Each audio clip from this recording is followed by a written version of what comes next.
and welcome to Man's Model Moments. How about that? A countdown and everything. This is almost professional. So it's Sunday evening, at least in the UK where I am. It's probably some other time in the world for you. Hi, John. I know it's different time in the world for you, for example. And yes, I did indeed mean 7 o'clock this evening, just now, rather than 7 o'clock in the morning, which would have been too early for me as well. So thank you, John Alec, for pointing that schoolboy error out. So we all make mistakes, you know. So thanks for joining. I'm sure people will come in as we come. Hello, Hobby Time. It usually takes a few minutes for everybody to get in. So tonight is the second live build session for the Airfix 148 scale Hawker Hunter. And at the end of last session, we had left the aircraft in various stages of sub-assembly, all ready for us to do some painting. We need to do some painting. Now, I've just come out to get prepped for this. And one of the things I wanted to do before actually starting the stream is get my compressor on so the tank is full, so I don't have a big noisy compressor going during the stream. And for some reason, it's not working. So this might take a little bit of a different turn than I intended. So I might be doing a bit more brush painting than I had expected to do with this build, because certainly I didn't expect to brush paint the whole thing. And certainly it won't be brush painting the whole thing, but it might be brush painting the cockpit and interior to start with, and then seeing where we go from there.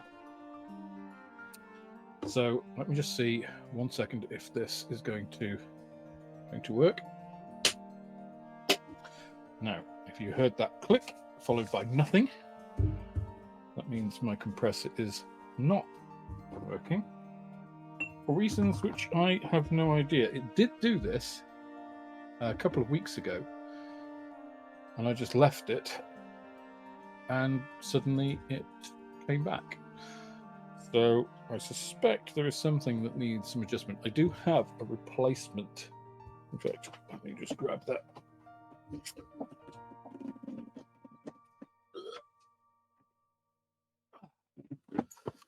I do have this replacement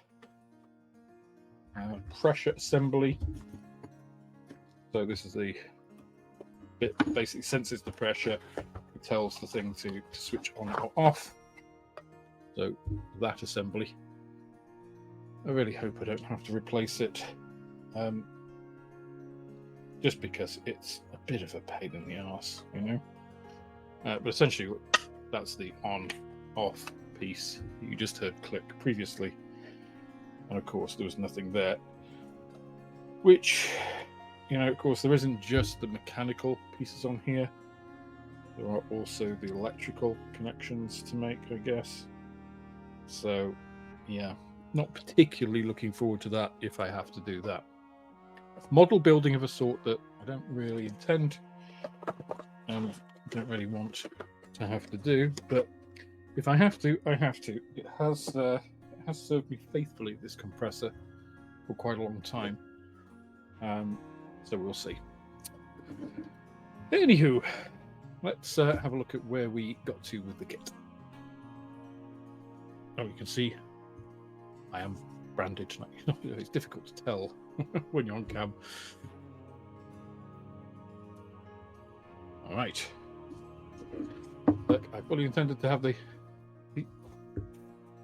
There is a little bit of air still in the tank.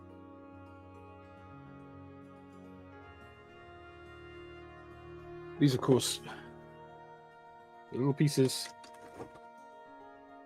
you know, the wings,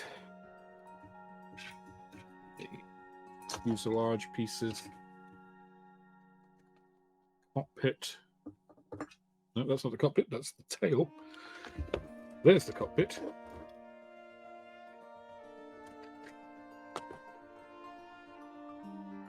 And then all the other screws that we don't need right this second. I can put over there. So, question is, do we do some brush painting, or do we risk the airbrush? I am inclined to risk the airbrush for the cockpit, at least. For these pieces, the internal tier, don't mind going to brush painting because they are not very visible. They'll be weathered, so yeah, I think they'll be okay. For these intakes, of course, I can't really brush paint down this serpentine air intake. I really do need to blast air into there, so that will certainly have to wait. You see, sometimes you make these plans and then you find that your plans are all scuppered by real life crashing in with some inconvenient thing. But as I test fitted at the last build, now that these are dry, see, I put those together, they're absolutely seamless. There's no issue with the bit there. And then putting this on, again, no problem. I haven't trimmed off the tab, that's why it's not going down. But that all fits in quite nicely. And I do like the way this is engineered. So that's all looking good. In fact, let's just trim that little piece off there. First of all, can't forget the nerd glasses. If any of you do have, well, let's face it, it's an inevitable part of the human condition that as we get older, this is just biology, your eyes become less flexible. That's why it's hard to focus close up, is because you're actually stiffening up, not only in other parts of your body but your eyes as well, so they're less able to focus on near things. I find these are absolutely invaluable because you can wear them like glasses. They provide pretty good magnification. There's a whole range of these, and they're pretty lightweight. These are the rechargeable versions, so it has a little light in here. It has 2 levels of brightness, I think, and they're USB-C rechargeable. I've just got them on this little magnetic thing, so I don't have to unplug them, plug them all the time. It saves the internal jack. But I find these are really good, and they're not very expensive. So I would recommend these. These are pretty good. But also, I just use normal reading glasses sometimes if I'm just doing some, not particularly delicate work. I just need a bit of a better view on something. But these, it's like going back 10 years. So my eyes would focus at any distance.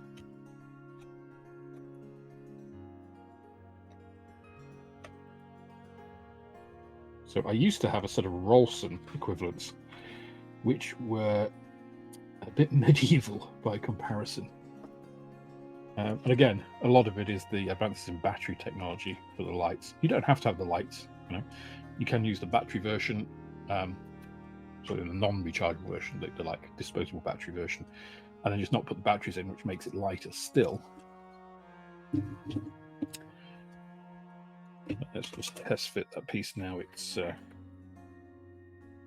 wow. Okay, that's quite impressive. So just push fit. I don't even try to fit that down. And that's basically holding the thing together. That's, I'm really impressed with the level of Airfix's CAD design, the engineering, the transfer of the design, the 3D design to the actual molds. It's really impressive. And it looks like we have these little tabs. If you remember last time, I had a little bit of an issue trying to locate these front tabs, but it seems you've got those little bits in the wing there. Kind of aids. I say that and then I can't get the little locating pins in. Probably because I can't see what I'm doing. There we go. Okay. That all kind of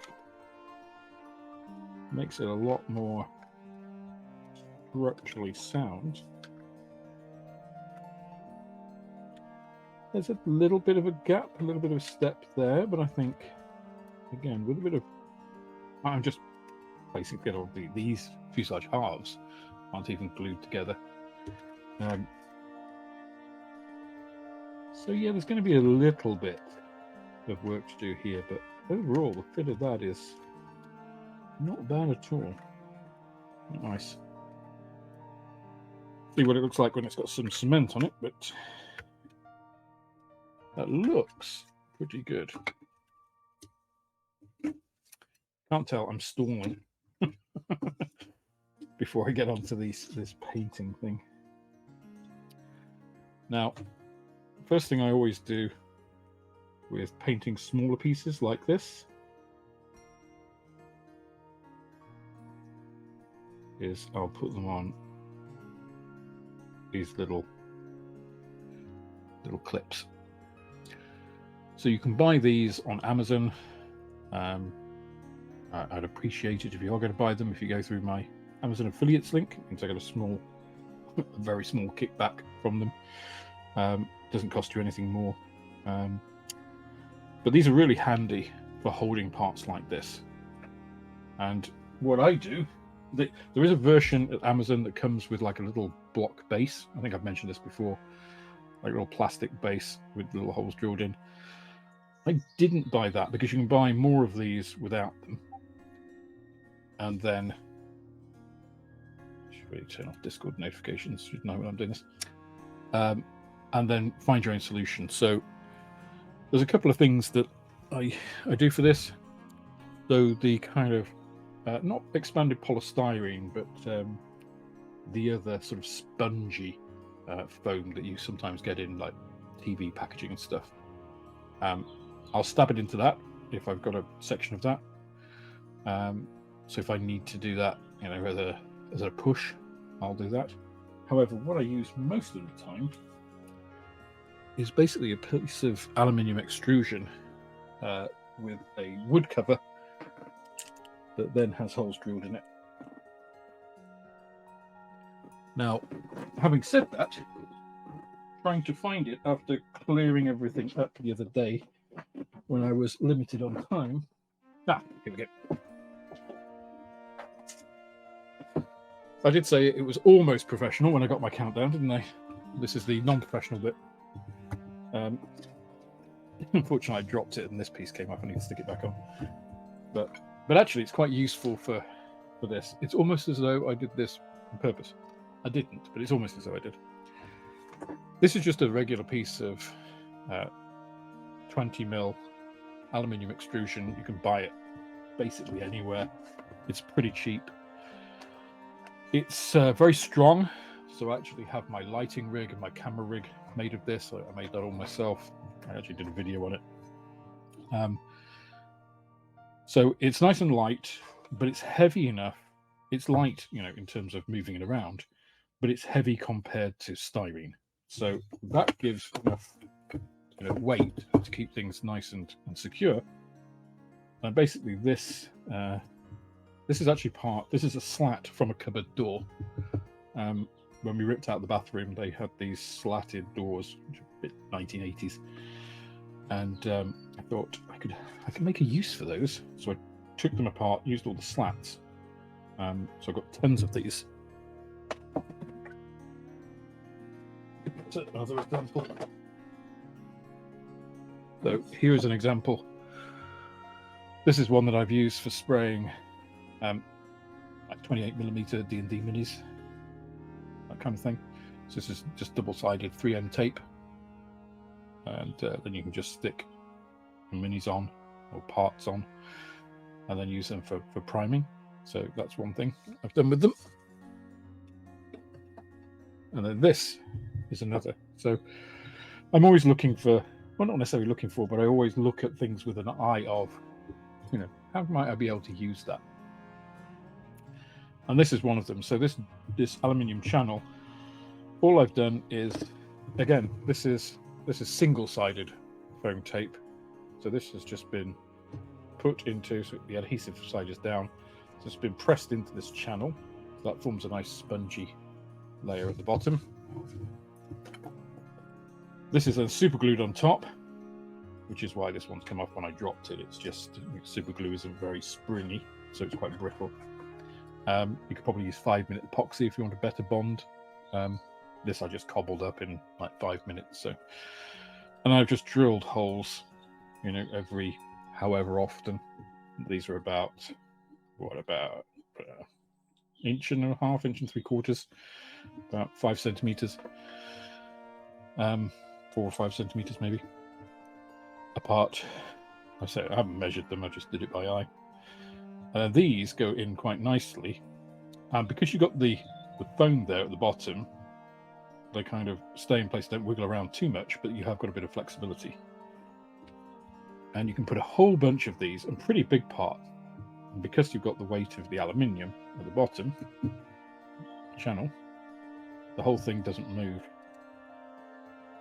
So I usually take them out, spray, and then put them back in here just to rest. So if you don't have the foam, they tend to rock about in here. They don't stay where you put them.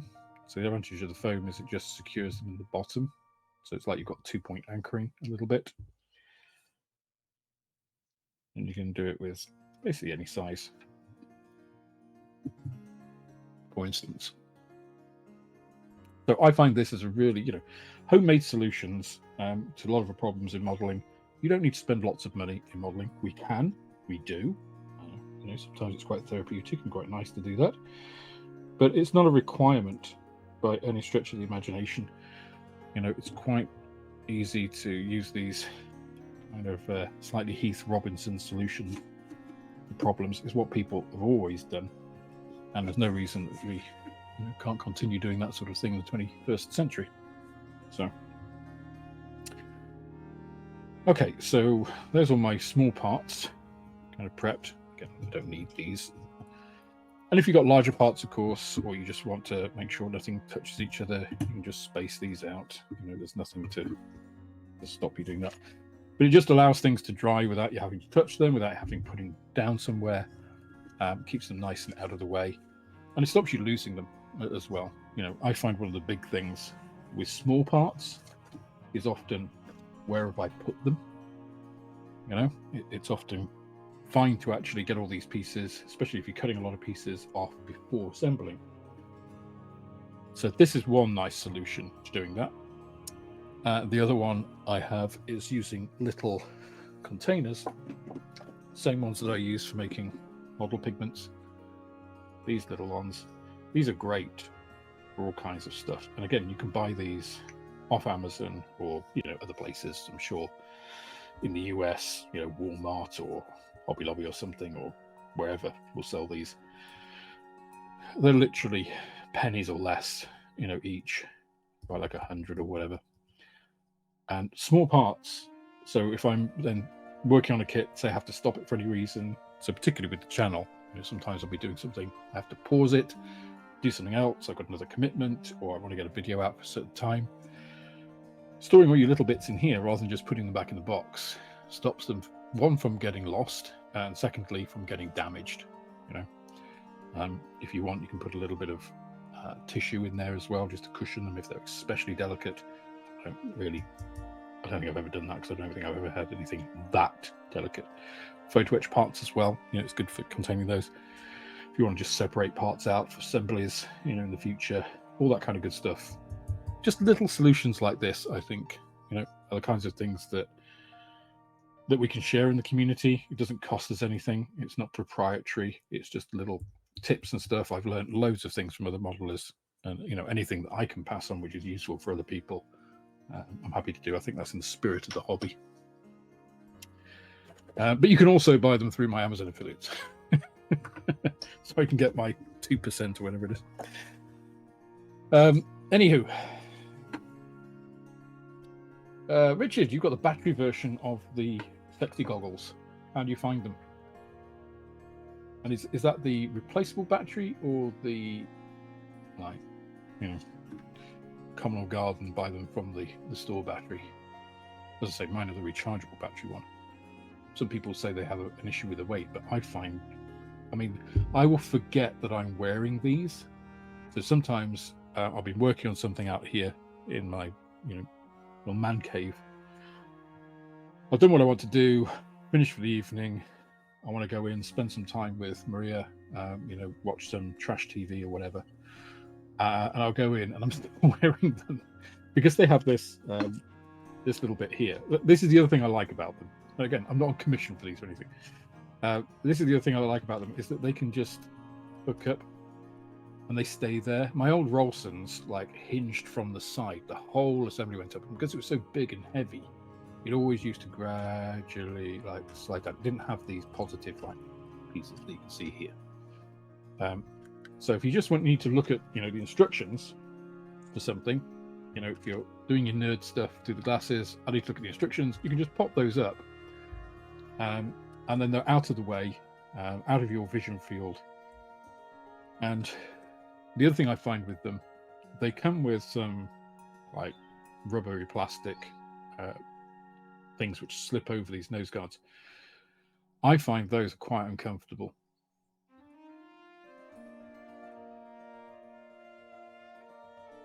You use the replaceable batteries but use rechargeables in them. That's a good shout.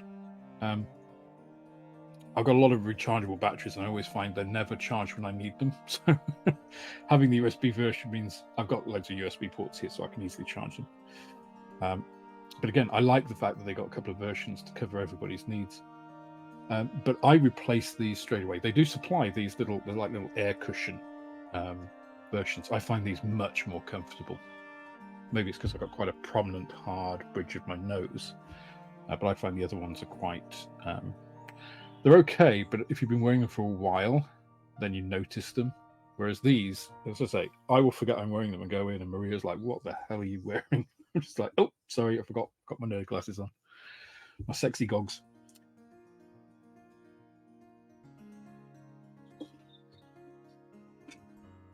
So, enough of my stalling. Let's just see. Okay, well, I definitely have air in the tank. Let me just check how much air I've got there. Unfortunately, when I swapped over to this compressor about 3 years ago, I guess, it's got a different display. Yeah, that's quite low.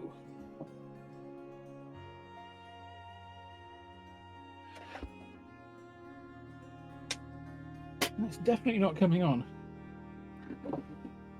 Yeah, so what I'm worried about here is if I start spraying and run out of air, then I won't be able to clean the airbrush, which is an issue. So just let me make sure that this is all plugged in properly and I've not accidentally done something silly. No, I've got power to it because it's the same power as on my monitor. I think it's something I'm just going to have to look at another time. Yeah, I've also got two pairs as well, Richard. I actually use one in the shop, so I've actually got a little setup at the shop so that when I'm there in downtimes, I can do a bit of modeling and still do recording. So I've got my camera set up all ready, so I just have to take my camera with me and I can do all that. And again, the less I have to cart around with me, the better. So I've got a pair there and a pair here. Okay. So do I do a little bit of cleanup on this beforehand? No, I think we'll leave the cleanup to do it all at the same time. I don't think there's any point with this in doing the cleanup separately because we're going to need to do... Oh, actually, that's a very nice seam. Well, basically seamless. But we're going to have to do it at the bottom, inevitably. I haven't come across a kit yet which is absolutely perfect in all regards. It doesn't need any sort of work and sanding seams and things. Again, whether that's just because I'm not precise enough, or whether it's generally the production of kits. I think it's also because as humans, we're very good at spotting irregularities and things that aren't symmetrical and stuff. The way our brains have evolved to spot these things. I find developmental biology fascinating, which is obviously why I studied biology and then biochemistry.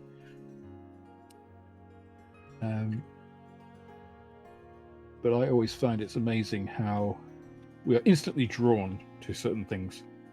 We will notice things which are tiny, tiny things. You actually look at a step in a piece of art. So if I just, it's going to be hard to do with this, but say I do that, right? Now, I am in 1080p. Apologies to everybody who attended on Friday. That was still in 720p because in StreamYard, you actually have to tell it, even though you've got the account for 1080p, you have to tell it, oh yes, I want to use that. Why wouldn't you want to use 1080p? Well, I guess it's a bandwidth thing, right? But perhaps this isn't the best to show you on. Let's look at the underneath. Okay, so there, right, I think you'll probably be able to see on camera. There's a little bit of a step there, right? Just that seam, right? You can just see the little line of darkness. If I look at that close up with my nerd glasses, that is possibly 0.1 of a millimeter, right? Yeah, especially if we, if I glued that up, primed it, you would spot that straight away because it's a smooth surface and you've got a very regular line with a little step, that little shadow, and your eyes just naturally go to it, which is why, of course, panel lining works, because it's creating that artificially to draw your eye. So that's why we can see such, it's one of the things that we do. We notice these, tiny, tiny bits. But I don't think, so I think it's very hard for a manufacturer to create a kit that has such good tolerances, so less than 0.1 millimeter difference between all of its seams for every level of builder, right? Because it only takes a tiny mistake to misalign something by 0.1 of a millimeter. Generally, you're not going to get that kind of precision from just these guidance pieces here, right? There is 0.1 millimeters wiggle room, I'm sure, in all of that. So again, I think we need to cut kit manufacturers a little bit of slack when it comes to these things. I'm not saying that huge discrepancies should be forgiven or ignored, but I think sometimes we are a little bit unrealistic with our expectations. I've also noticed an error there.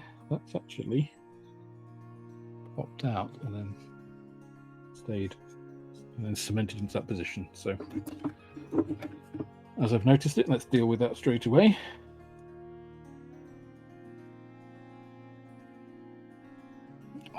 This is where the effectiveness of liquid cement becomes a problem when you've made a mistake, not spotted it, and then it's cemented in place.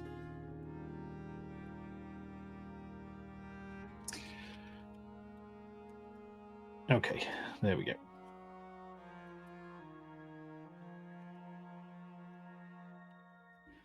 Unfortunately, that has then broken that little pipe off. Bugger.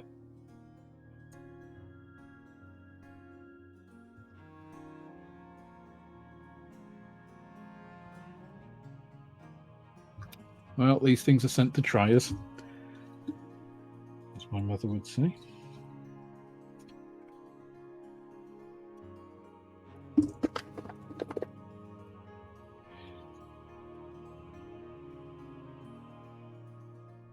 So I'm giving you the authentic kit building experience here, complete with, F-ups. So let's see if I can push that forward pipe out. Yes, okay. Which looks pretty horrible now on the other side. But we'll trim that back.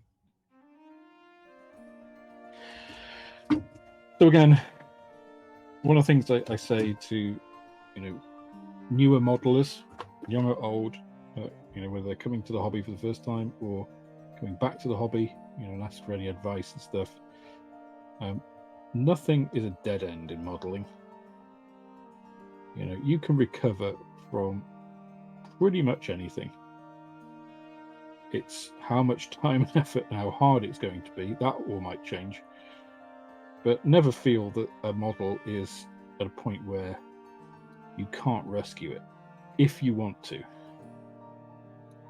Now, of course, there are some exceptions. Some things are beyond the pale, or beyond. It's that phrase they use with cars, isn't it? Beyond economic repair. There is a point at which you just think, for my sanity and the good of my health, I'm just going to leave it at this point. But there we go. That's how it should be. Let's get that glued up before we start. God, that's no use. Back to my trusty Humbrol glue applicator, aka Humbrol brush.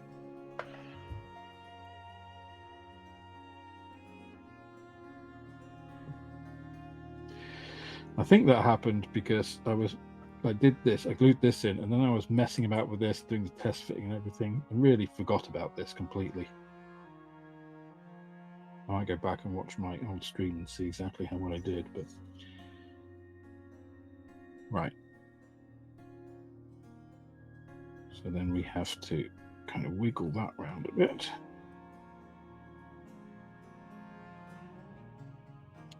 That's not particularly pretty, but I think now it is there. Once that's all dried, we can trim that, because we know what it looks like on the other side. I think it's not too much of an issue. That's kind of the right angle there. Not the disaster it could have been, but if we hadn't have fixed it now, it would have been a much bigger problem. Right, if that fuselage had all got joined up, glued together, and then I'd noticed it, that would have been, again, not irrecoverable, but essentially I'd have had to cut off these pieces and make new ones, which isn't the point with an out-of-the-box build, really. They're trying to put the minimum amount in. Okay. Okay. Last chance compressor. Come on, third time's charm. Nothing. Damn. I wonder if it's the water trap. I'll try that later. Okay, I have been forced into doing some paint brushing, which I'm sure will please some people, because a lot of people just use airbrushes these days as a default, and you never see paint brushing, old hairy stick brushing. So let's do some of that. Now, I will apply more heresy here, because you noticed I have not washed this kit. I am not applying primer. I'm going to paint, which I'm sure some of you are reeling in horror at. But as with most things, I find that it depends whether these things are needed. I'm actually doing a video on it. I've been procrastinating about getting outrageous. It's because I've got all the video footage done. I've got to edit it, which is, as any YouTuber watching the stream knows, is always the worst part, because you've done all the work, right? And all you got to do is go over and listen to yourself do the same thing over and over. If I'm doing editing when Maria, my girlfriend, is in the room, she'll be on her phone or something and watching pimple popping videos or whatever she looks at. And she's just like, oh my God, how many times do I have to hear the same thing? It's just like, I say to her, yeah, I know, I feel the same way. And it's my voice, which is always more annoying, right? When you're listening to your own voice, saying the same things over and over, and you just can't quite get the cut right, or can't get the edit on the video at the right place. So, yeah. Okay. So for gunmetal, what I tend to use is Vallejo oily steel. I really like this as a color. It's kind of got a nice. A lot of gunmetals I find are too dark because, again, I've said this many times when people talk about colors in modeling, and they'll talk about, you know, getting the right shade and stuff, and you know, this is paint matched to the, you know, chip of the real aircraft. It's like, well, it's the wrong color then, because that's the right color if you were painting a 1:1 scale, but if you're painting a 1/48 scale or 1/72 scale, you need to, it needs to be much lighter. So in general, you need to lighten your colors more for them to look authentic. And there's also an element of perception. There's also, you know, weathering and sun bleaching stuff. So I think when people say that this is the exact color of, you know, XYZ, I think they are, let's say, misguided. I don't want to be unkind. But I find that most gunmetals do tend to go on that heavy dark side, whereas I find this oily steel is metallic enough to look convincing, but it also just has that little darkness to make it look a bit more gunmetal-y, let's call it.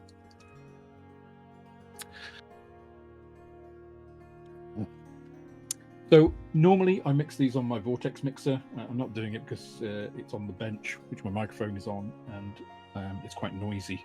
So I'm trying to avoid that if possible. But generally, I've got this little vortex mixer. If you don't know what a vortex mixer is, it's just a little centrifugal device, a little device with a motor in it, a little pressure sensor.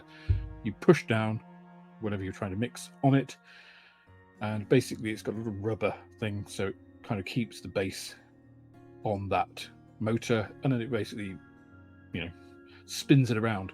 So you're holding it, the bottom is moving, so effectively it's just doing that, but it's doing it really fast. I tend to put glass balls into my paints, typically when I'm reconfiguring them. So, for instance, here I've got Tamiya XF59, which I've reformatted into this little squeezy bottle. I find these much more convenient. And if I shake it, you can kind of just hear there is a little thing in there wiggling around. You can see it helps mix the paint much faster, especially with Tamiya, which does tend to settle quite quickly, because of course it's mostly, there is more alcohol in Tamiya paints than there is water. I think they're only about 30% water, and the rest is a mixture of alcohols, different types of alcohol. So having a greater percentage of alcohol is not very dense, so the density of the pigments compared to the density of the solvent means that they settle out much more quickly. Just think of the Dead Sea, you know, which has a very high density. Things don't sink in it as much. It's really the opposite effect to that.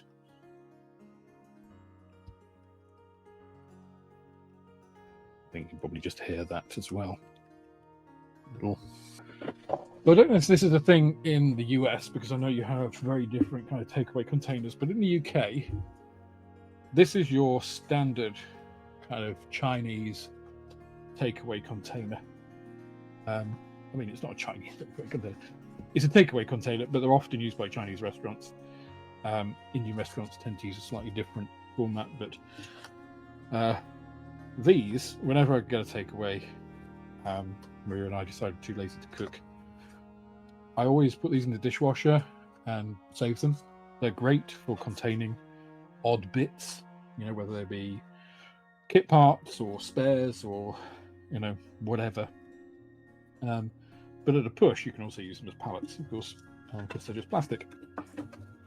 And it's a great example of, you know, reduce, reuse, recycle. They're easy to clean. You know, there's lots of good things about these.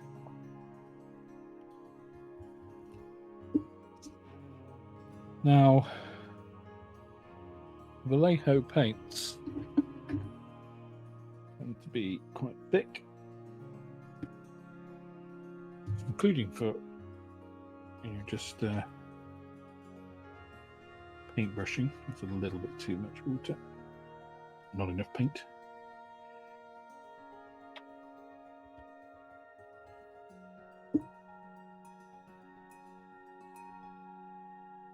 So with paintbrushing, I find it's one of those strange things about paintbrushing, right, or about our communities, is that the scale modeling community tends to be, let's say, quite exclusive, I would say, in terms of, I don't find a lot of scale modelers also watch, say, miniature painting. What have we done here? Sorry about that. We start that thread of thought again. A lot of miniature painters, a lot of scale modelers don't seem to be miniature painters or watch miniature painting. So that's sliding down again. How annoying. Stay where you are. Thank you. And I think that's quite odd, because I think the two communities can learn quite a lot from each other, and vice versa, right? So miniature painters tend not to look at scale model channels. And one, I think scale modelers in general are terrible mini painters. Apologies to those of you who aren't, but I'm saying this as a broad generalization. I've seen loads of dioramas which have beautiful AFEs, and then you look at the figures and you think, ooh, that was probably a mistake. Of course, you don't say that because that would be rude, but you know, miniature painting, figure painting is quite a different set of skills than scale modeling. And I think the two benefit from each other. If you've ever done miniature painting and you're doing scale modeling, I think you're in a better position for some of the activities than if you haven't. So I'm just trying to find the relevant pieces here, these wells.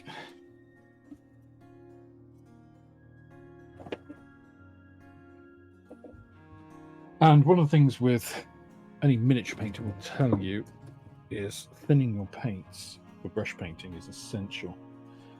And you never expect to cover a surface with a single coat. You know, it's a very rare and actually a fairly undesirable situation, because if you need thick enough paint to be able to do that, you're going to be gunking up a lot of details. Of course, miniature painting, 28mm, 15mm, whatever miniatures, have tiny details, just like the details that we're looking at on instrument panels or whatever, even smaller than that sometimes. So it's essential that your paint is thin enough not to plug up all of that stuff. I'm just looking at the paint references here. I believe all of the wheel wells are gunmetal, yeah. 56, yeah. And I think the interior outside of the cockpit area is also.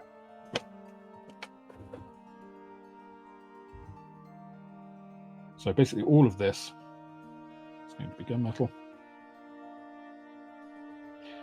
So if you've thinned your paint and you're using a broad brush, you want the broadest brush that makes sense.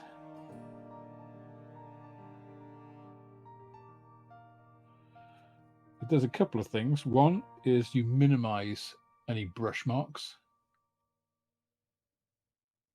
And two, you avoid clogging up any of the detail.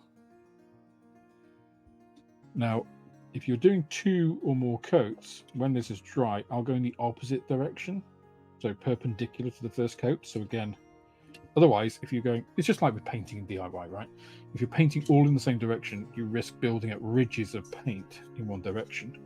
Whereas if you alternate your brush strokes, you minimize that. So the same goes for scale painting.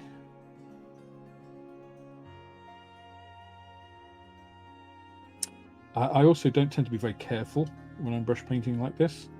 So I will overpaint areas and sides and seams and stuff, because I can always scrape that off. If you've missed a bit and have to go back, it's always, one, it's a pain. Two, you got to make sure you've matched it. And if you've done any weathering and stuff, that's difficult to, or impossible to recreate exactly as you've done.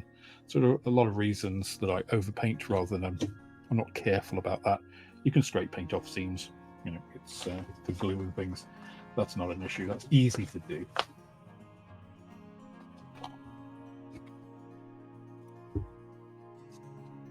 You can see the consistency of the paint I've got here is quite liquid.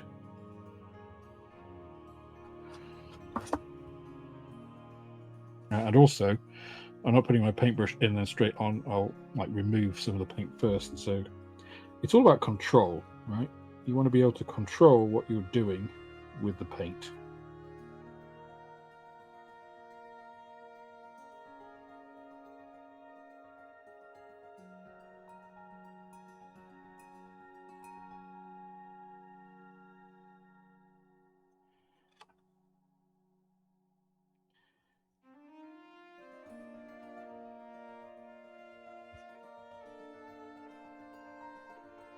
I do find sometimes brush painting is very therapeutic.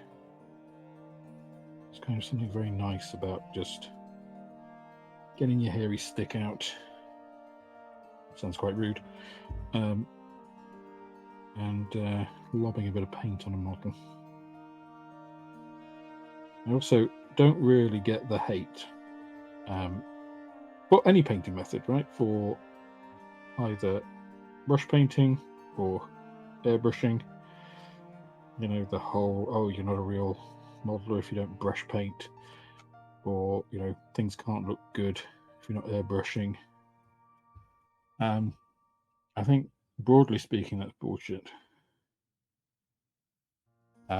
It's a matter of what you're comfortable with, what works for you, what you've got time, ability, skill, and money for, what effect you're trying to achieve. Plus, of course, nobody completely airbrushes a model, right? There'll always be something that you will brush paint, some detail or stuff. So building up your brush painting skills, I think, is an essential part of modeling. Well, either that or you're doing a hell of a lot of masking, which I think is a bit weird. Like if you're forcing it to the point where you're having to, you know, making yourself airbrush everything, that sounds like kind of a punishment more than an enjoyable experience. Which might be your thing. I'm not telling you how to model. It's not why I model. I don't model to punish myself. It's for me, it's a rewarding experience. It's, you know, relaxing. It's enjoyable. Oh, Pablo has an opinion there. Okay. So as I'm doing this gunmetal-y piece, let's have a look what else. C61 also needs to be. So let's find where C61 lies. C61 and 62. That's the ends of the landing gear base.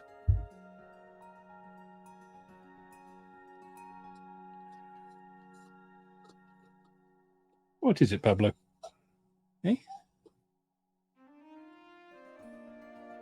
Oh, I know what it is. Pablo usually has a certain meal at 8 o'clock.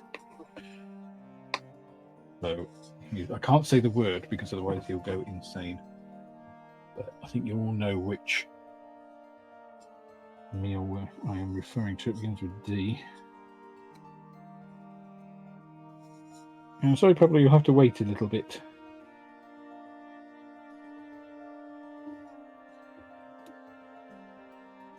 So again, if I planned ahead, knowing that my compressor was foobarred for the time being, I would have done some of this work last time. Not off camera, because I'm not doing anything off camera on this build. You'll see everything that I do. Okay, interesting. That is halved. Guess to put the wheel in.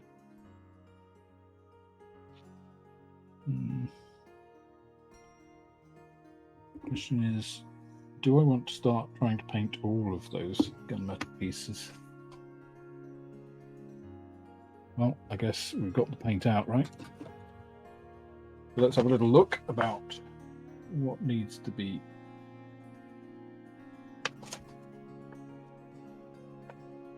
And 56 isn't gunmetal, is it? I think it's aluminium, which is fine.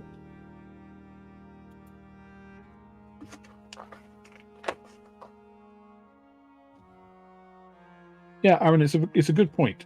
I think most of us started off at some point, either as kids when we started off in the hobby, or through, like I say, circumstance or preference, whatever, hand painting.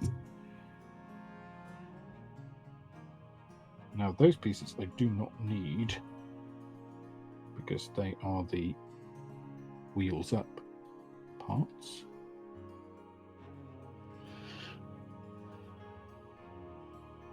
I'm in two minds what to do. What do you guys think? Should I go through and paint all of these pieces?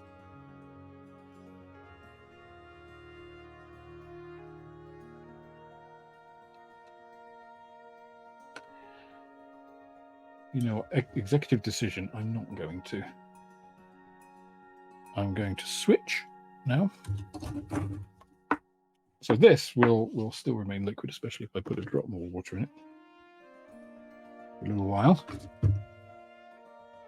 The other thing, I'm not using it tonight, but if I'm doing a lot of detail painting in a model, the other thing I use is a wet palette.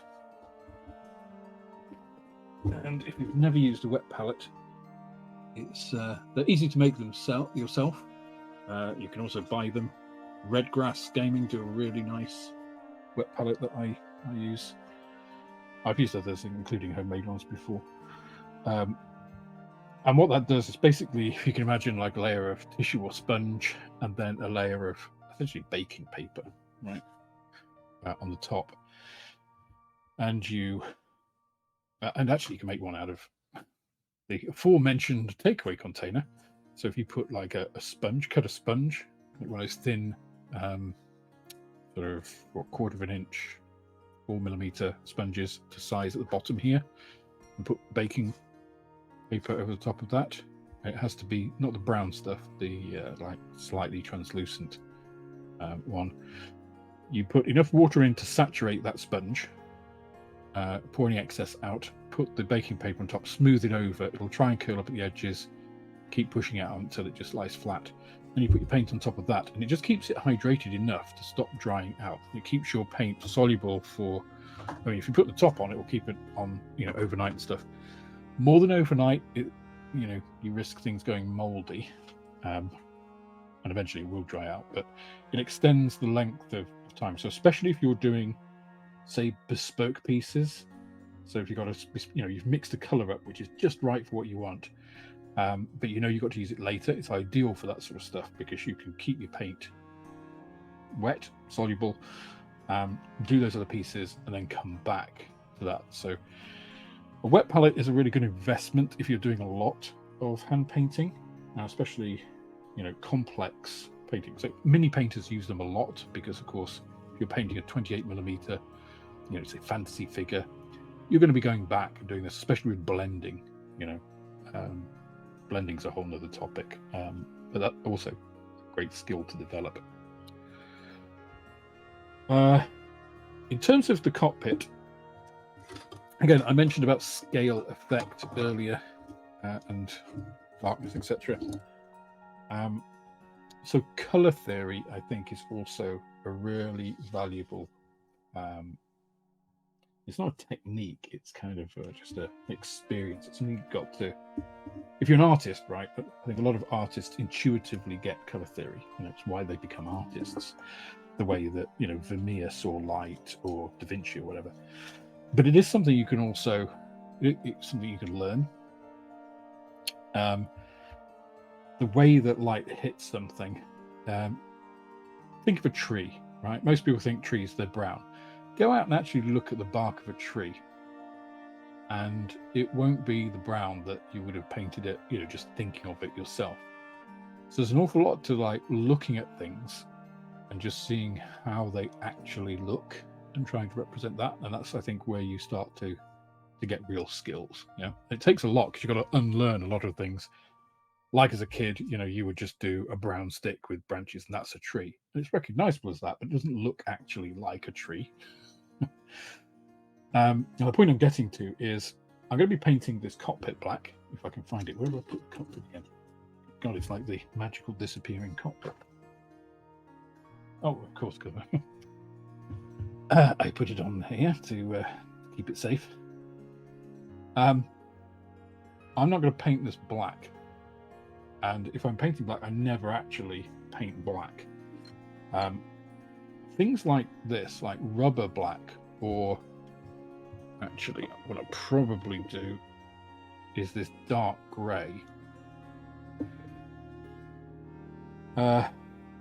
Because your eyes, if you look at something which is painted black from a distance, and you painted, to use the same paint, so a piece of paint paint a piece of plastic black, you know, 1:1 A4 size or letter size, whatever, and put it out, and then you paint a miniature version of that black, and then look at them both at the scale distance, and the miniature one will look darker. And the reason for that, even though they're painted in the same paint, is because on one you have the square footage or square meterage, depending on your measuring system, of light that is being reflected, whereas on the scale piece you've got a tiny percentage of that being reflected, and that's what the scale effect is, right? So the smaller something is, the less light it actually reflects, so the darker colors will look proportionally to the real thing. That's why you have paints which are lightened for particular scales. You know, that's why people like AK and Vallejo and stuff have done specific lines for 1/72 scale or for 1/48 scale, whatever. It's the same with black, right? Black is a really easy color to represent in one sense, and also a really difficult color to get right.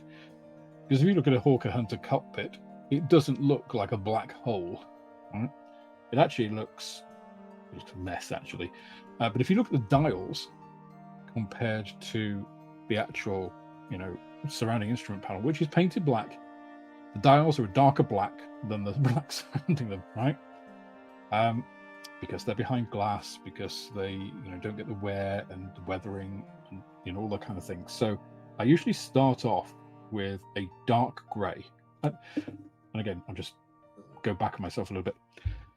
When we're painting something like this cockpit, I'm going to take it off this actually. When we're painting something like this cockpit, it's a small piece, right? I'm not trying to paint it the exact colours that it was painted 1:1 because the scale effect. What I'm trying to do is represent how it looks from the scale distance, right? So I want my colours to be lighter. I want my contrasts to be darker because, again, you've got less scale, and the smaller scale you have, the more you need to overemphasize the contrast, because again, you're not getting the same effect from light itself, so you have to create the illusion depth, the illusion of the light. So, and this all sounds very complicated and stuff, but basically how I do it is I'll use a dark grey as my base black, and if you think about it, I've done the dark grey, then I'll go over, if I'm airbrushing, I'll actually add light grey to that, not white, but light grey, and I'll spray again to create artificial shadows. So I'll spray lighter and lighter in the open areas and the panels and stuff. So what you get is the dark grey fading, or the light grey fading to dark in the shadow areas. So you're artificially creating that impression of shadow. That's the first step, and usually 3 colours works, right? You'll find that in most things you've got 3 colour tones and create that kind of illusion. You can then go in and I'll dry brush with a light grey. Humbrol 64 is the perfect colour to dry brush with.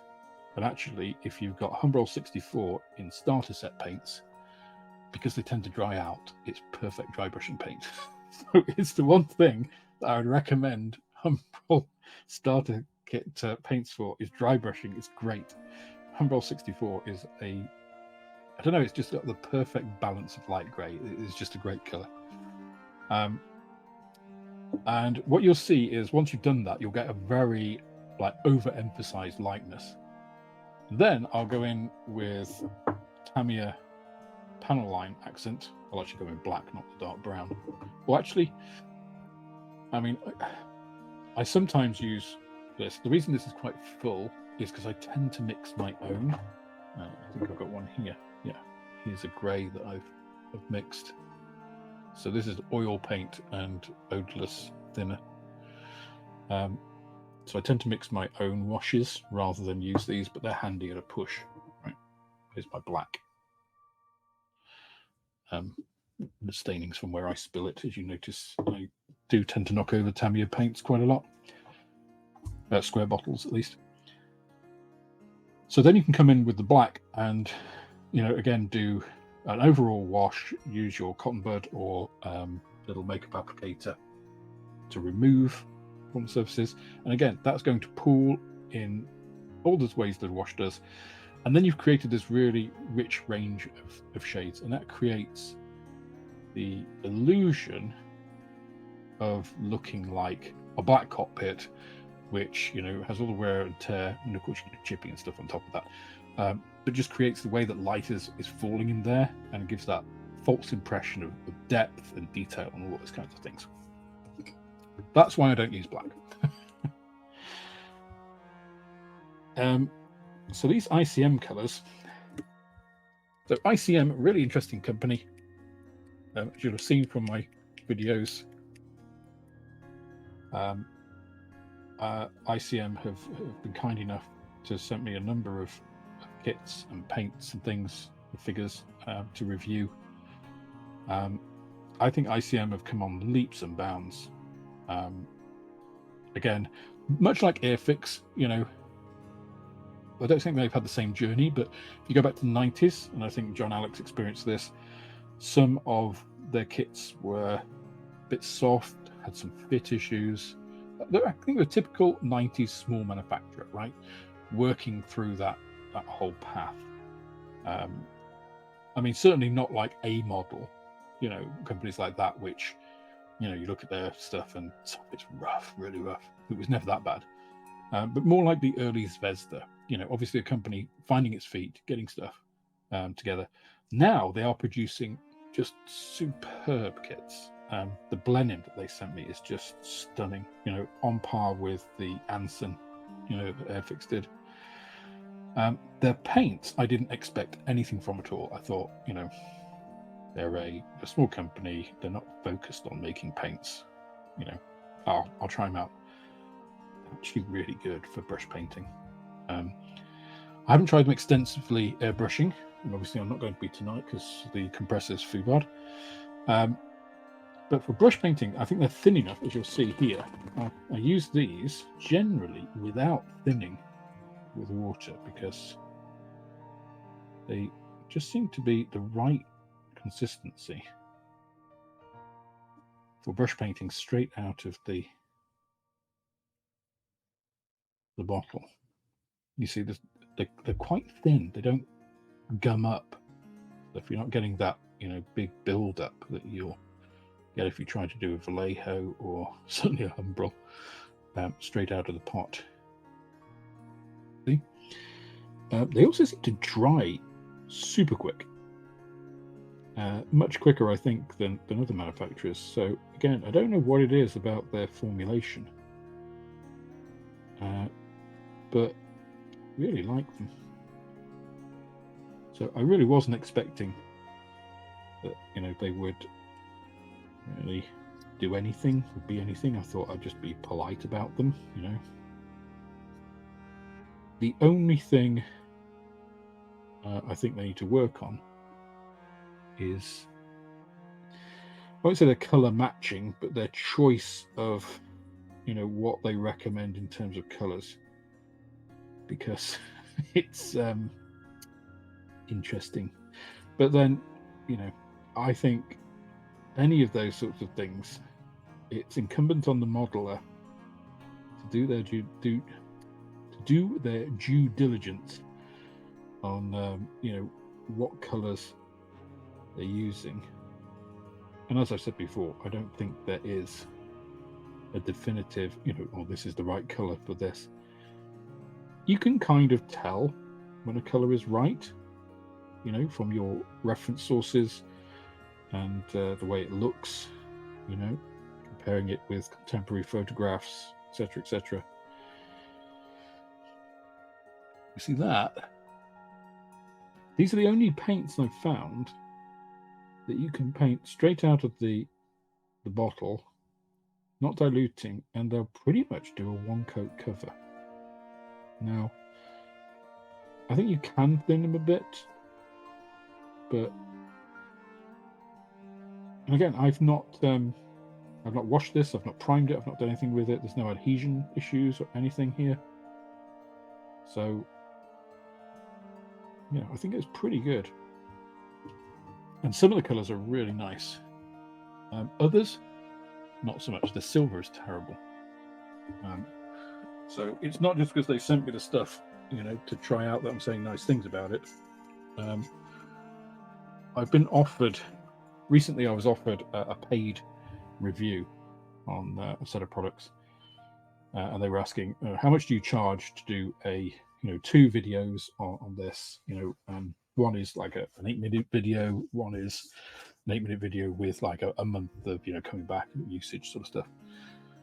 And I basically said to them, I don't charge anything for review. If you want me to do a review video, send me the product. Obviously, the product is then mine, because then I can use that I always use any products that are given to me in future giveaways, because I think it's a great way of giving back to you guys. And more on that later, because I've got quite a few stacking up. I need to kind of pull my finger out and do some more of those. But I said, I don't charge, I'll do the review, but the condition is you'll get my honest opinion. If I think the product is garbage, I'll say I think the product is garbage. I don't want to be paid to say something. That's not who I am. If I say something, it's because I believe it, because I think that's good for integrity. I want you guys to know that if I recommend something, that you can get it and you will find it the same way I have. So one of the things is I got this. Several people have asked about this, and I've told them about it. A couple of people have bought it. One of them said, I bought it, it's terrible. You recommend this product, it's garbage. Well, my experience with it, I've given my honest experience with it, that the first one I had didn't work, but I bought it through Amazon specifically so I can send it back if it doesn't, and I've not lost anything, which is how I recommend people buy it, because there's no risk then, right? And now I got one that actually charges, because the first one just didn't charge, so I can use it. It's been great, it's been really useful. I don't think it's the best product in the world. I have backed a Kickstarter for basically a competitor to this, which I'm interested in reviewing when it comes, and seeing if it makes this redundant. But this is just a really handy size and stuff. There are going to be bad ones that go out, as with anything. The QC may not be the best, but it's a good product. I've given you that honest feedback. I can't recommend it that everyone is going to be perfect, but that's my experience. You take it or leave it. You make your decision on it. I don't want to be paid, however much to say, this is fantastic, they're all great, it never goes wrong, because that's just not true. And then you lose that integrity. You guys think, yeah, but he's just saying that because they paid him. I never want that to be the case. So I said, I won't take any money, but that's the conditions. And they were like, oh, well, if we reserve the right, if it's too negative, we won't publish it. And I'm just like, well, look, those are my conditions. Take them or leave them. I'm not really bothered. I've got plenty of videos to do. If you want me to do a video on it, I will. But I'm not bending over backwards to meet your terms and conditions. If you want to send me a product for me to review, honestly, I will do that. I'm prepared to put the time in to do that. I won't charge you anything. But what you see is what you get. If you don't want to publish it, that's fine. I reserve the right to put a video on my YouTube channel and say, look, this thing, don't buy it. You take that risk. If you believe in your product, believe in your product and send it. I think that is my personal approach to these things. So if ever I put that I've got a paid promotion, It's always that, I mean, I have received free product, and I always make that very clear. You know, like with the ICM stuff, they sent me these products to review. They didn't give me any money for it, and I reserve the right to say, you know, what I like about it. And then at least you guys know that what I say is, you know, what I honestly think, rather because someone's given me, you know, fistful of dollars. So I think you can see that has already dried. There's a tiny bit in this corner that hasn't, but that was basically dry just in the time I've been gabbing on, which is, you know, pretty impressive. And you can see it's this nice dark grey, but it's not black. You can see the shadows just from this light, which is a little bit artificial, obviously, but you can actually see shadows. You can see differentiation, which is what you want, right? If it all just looks black, that's when things look flat. And if it looks flat, it'll look unrealistic. Not that this is how you have to do things, guys. You know, you do things how you want to do them. And this is just my personal process on why I do what I'm doing. That's kind of why I'm doing these streams and these builds. This is how I do stuff. I'm not saying this is the best way. Well, I know it's not the best way because there are people out there who do much better models than me. You know, I am learning to this day, but these are the kinds of things that I've learned from other people. I learned all of this technique from a guy called Phil Stachinkas, who is a fabulous modeler. He now works for Forge World. He does a lot of their painting. He's written books on masterclasses of. He does a lot of 1/35th scale armor we used to before, and he's done a lot of classes on that. You can go and look him up. In fact, let me put his name in the chat. He is an absolute legend, and he's a super nice guy. I think that's how you spell it. Guess, yeah. And Phil taught me a lot of the stuff that I use today. And unfortunately, I don't live. He's from the Northwest, and I don't live in the Northwest anymore. So I've not been able to leech his brain for more stuff. But he's a real World War II German armor nut. So if you lack, you know, inspiration for German armor, go and look him up and look it up. It's difficult to find his models online because he isn't, I think, like a lot of very talented people, he is not a boastful person. He's super nice. He's really humble. He'll help anybody. He'll encourage, you know, young people into the hobby. Really good guy. Should give him a ring, actually. I've not spoken to him for a bit. And no, you're absolutely right. You know, if you're happy with your model, that's who it's for, right? This is a very personal hobby. I have entered competitions in the past. I didn't particularly enjoy the experience, and I haven't really repeated it because I don't really feel the need. Because afterwards, I just thought, well, I don't really care what the result was. You know, win or lose, it's just like, so, you know, am I going to do that again? No, not really. So, you know, I don't go for competitive. It's too much. I don't go for competitive modeling. You know, I think it's interesting to do, you know, once in a while, because who knows, it might be your bag. You might get, you know, a real itch for it. I know some people who live for competitions, you know, really want to, and also find it helps their modeling, right? So they'll find that prepping for a competition, like going, you know, thinking about the IPMS Telford show, you know, they'll be prepping from that, from the last Telford show.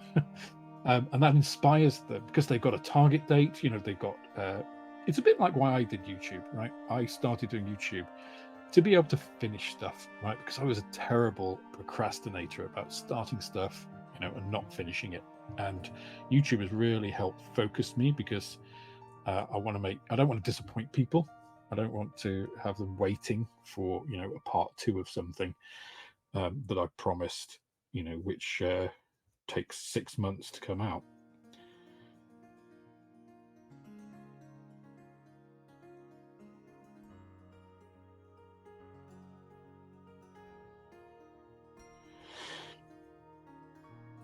So I mentioned previously in the last stream that this has some seam issues, this seat.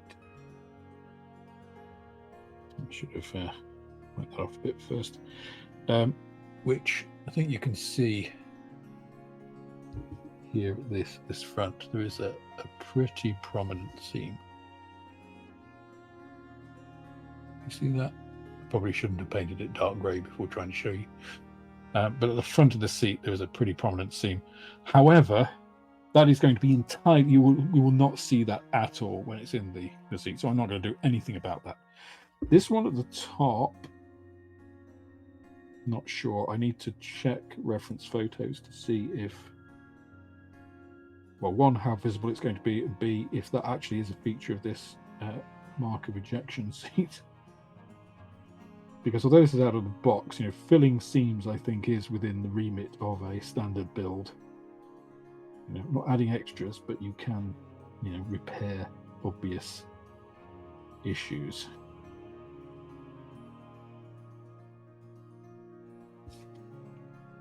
But again, I think this ejection seat is pretty good. For an out-of-the-box item, I'd be more than happy to paint that up and leave it in.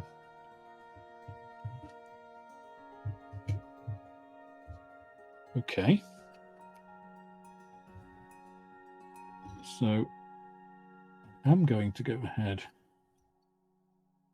just give this a light second coat, because even though this has really good coverage, there will always still be areas that received more paint or less paint. So it makes it kind of look a bit inconsistent, which an inconsistency in itself, right, isn't bad. But as modelers, we want to control the inconsistency. It has to appear, let's say, logical. Again, our eyes are very good at spotting things that look natural in the environment. And all of this, right? Okay, so I'm a biologist by training, right? Originally, all of this comes from evolution, right? Apologies to any creationists out there, but you can trace this actually through various species. The way you survive in a complex environment when things are trying to hunt you and eat you is by filtering out what is normally there and noticing the things that are different. So this is why camouflage is a thing in the animal world, because camouflage does the opposite. It tries to obfuscate your unusual outline and make it part of the environment to allow you to creep up on things and kill them and then eat them. And creatures like gazelles and deers, and monkeys, and ultimately us, are really good at spotting small inconsistencies out of background. We're good at picking that up. And because evolutionary, it was a survival trait, right? Those that weren't good at it, their genes did not continue on to create the next generation. They were lost. The unperceptive types were removed from the gene pool naturally by big things with sharp, pointy teeth. So, of course, that's why as modelers, we always notice the inconsistencies and the errors. Blame biology.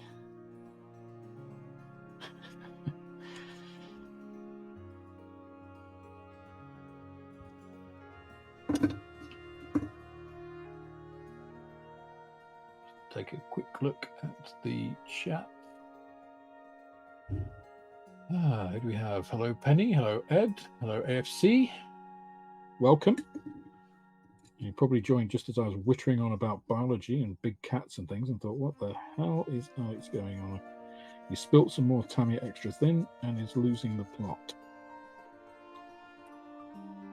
Well, I might be losing the plot, but unfortunately I can't blame it on excess solvent usage today. Because these are all acrylic paints, obviously. I was also hoping... I was also hoping that my airbrush was going to be working, because I have things I'm going to use. I have my first test bits of outlaw paint. So I was planning on using outlaw paint to show you some stuff here tonight. Unfortunately, they're airbrush only, of course, and without an airbrush, that's a little difficult. Unless I get a straw and start blowing through it.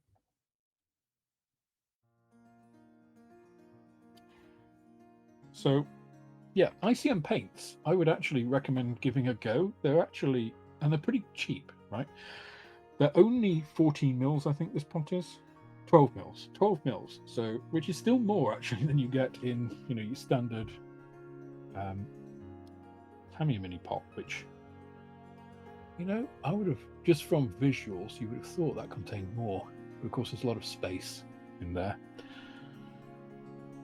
They usually come, well, they often come in packs of 6, like themed around a subject like RAF bombers or, hazard equipment and stuff. Got several different ones here. Like the Ghost of Kiev comes with all of the greys and some acrylic varnish and stuff. But they aren't very much. They work out actually some of the cheapest paints you can buy. And the quality of them, I would say, is pretty good. I think if you're hairy sticking, I think there's some of the best acrylic paints I've used for brush painting.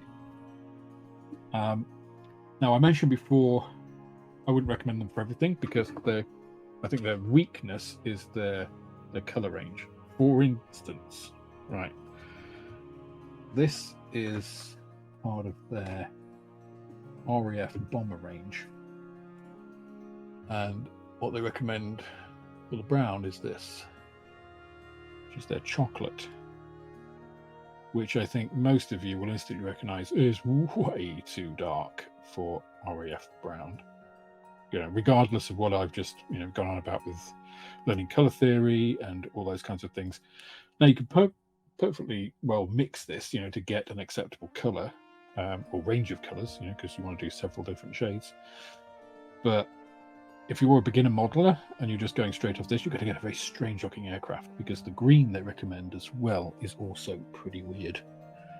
So again, I think their paint recommendations in terms of like, oh, you use this color to do this. It's a bit like Humbrol, right? If you just go off the Humbrol colors, you can end up with some weird looking aircraft. A good example on that actually is the Typhoon Mark 1 gift set from Airfix. If you look on the website of their build of that, using the paint in the set, it looks more like an Argentinian post-war color scheme. The green is weird, the grey isn't like the proper ocean grey. It's just strange. So yeah, it's I think and again, I'm not criticizing model companies overly for this, but model companies aren't the same as paint companies. Like companies like Vallejo, their main business is paint, right? And associated bits. So they're experts at it.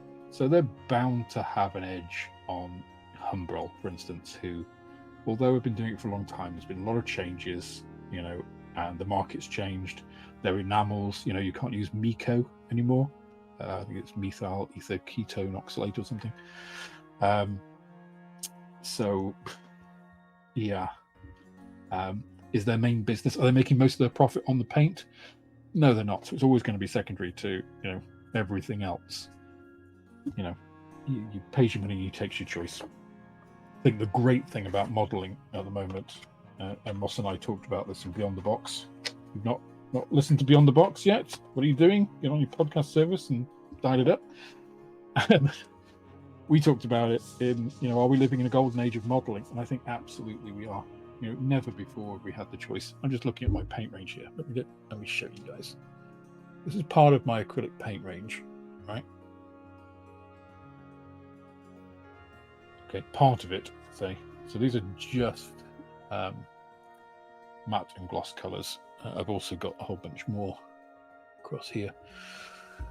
And this doesn't include any metallics, it doesn't include washes, it doesn't include contrast type paints. There's probably at least double this. But just looking at this, if you look, I've got Vallejo, I've got Citadel, I've got Pro Acryl, that's Tamiya. They're like this because I need to reorganize them because I've redone my organization of these. That's Model Master, Hataka, ICM. There's just, just an enormous wealth of choice that we have now. I've also got Liquitex inks as well, which I've mixed into like a contrast type paint. I use some of those on the Seeking build. There are nobody can tell you that one particular paint is the only paint, it's the best, it's whatever. Again, there's a huge debate amongst these sorts of people about enamel versus lacquer versus acrylic versus alcohol-based acrylic versus whatever. Guys, why argue about it? I use them all. It depends on what effect I want. It depends what's to hand. It depends on how I'm feeling, whether I want to airbrush, whether I want to paint it, whether, I will freely mix different makes of paint together. I tend not to mix Tamiya with anything else. I tend to mix Tamiya with Tamiya because they do require a high percentage of alcohol in them, and a lot of other paints will crash out at that. But that's about the only restriction, that and obviously different base things like lacquer paints. Hi, David. Just going back and looking at the chat because I've seen some coming up.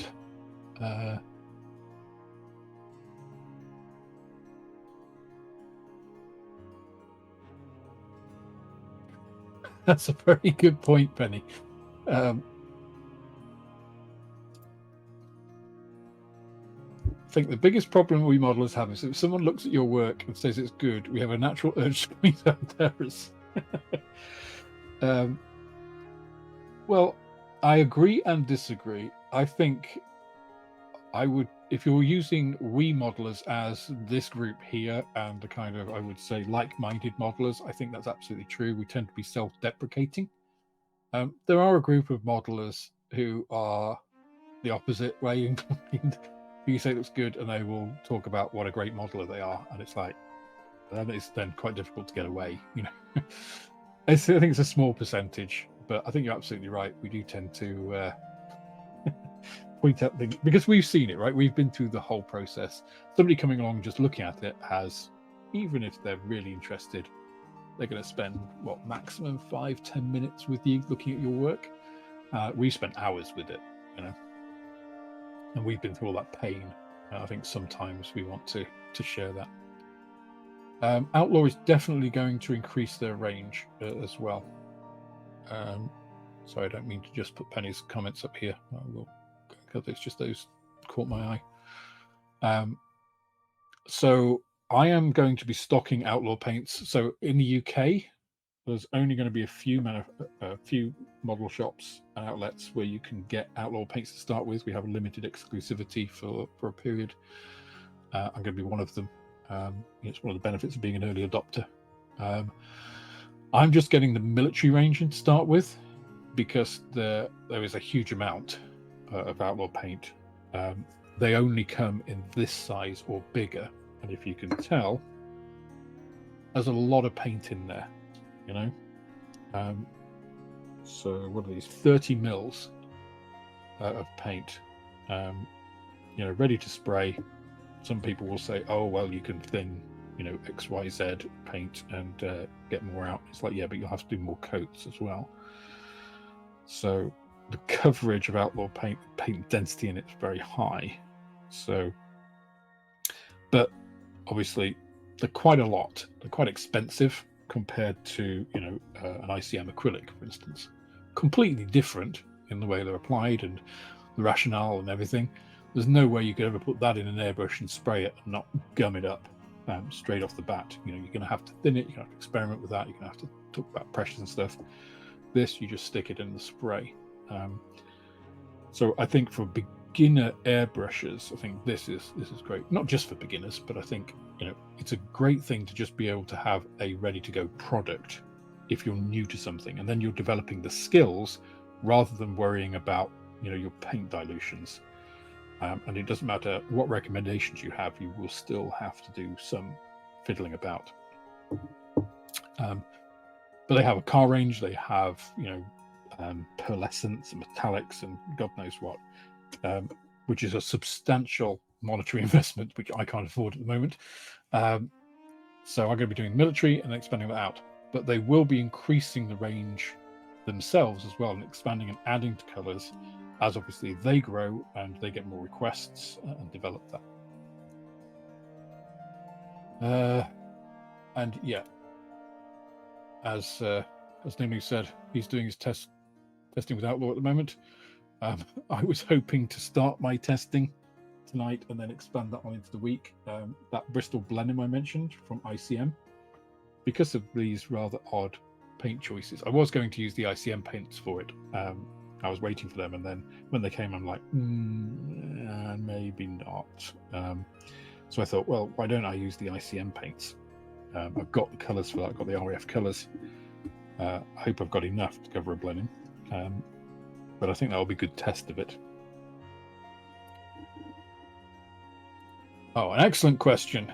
The shop is based in Wincanton. The address actually is on the first live video notes.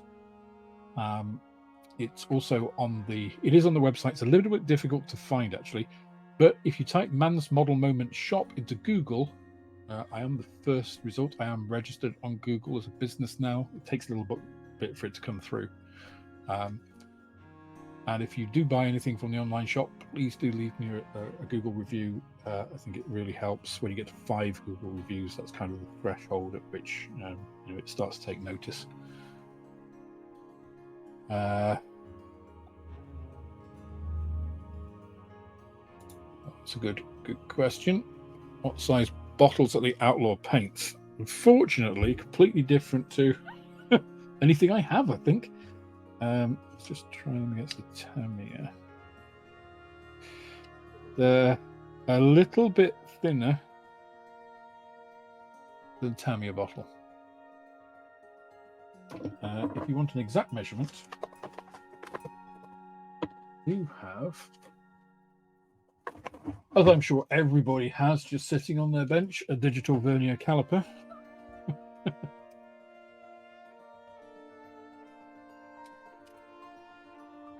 Okay, let's just make sure that was zeroed. Pretty much. Let's try it without the label. It looks like 33 millimeters, 32.8. So with the label, 33 millimeters. Let's just see. What's that, an Imperial?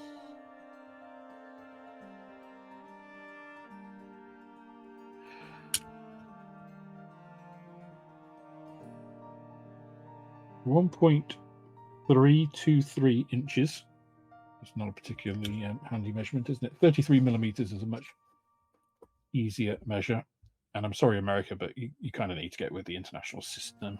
System international. Rather than bizarrely sticking to the imperial measurements that we imposed upon you.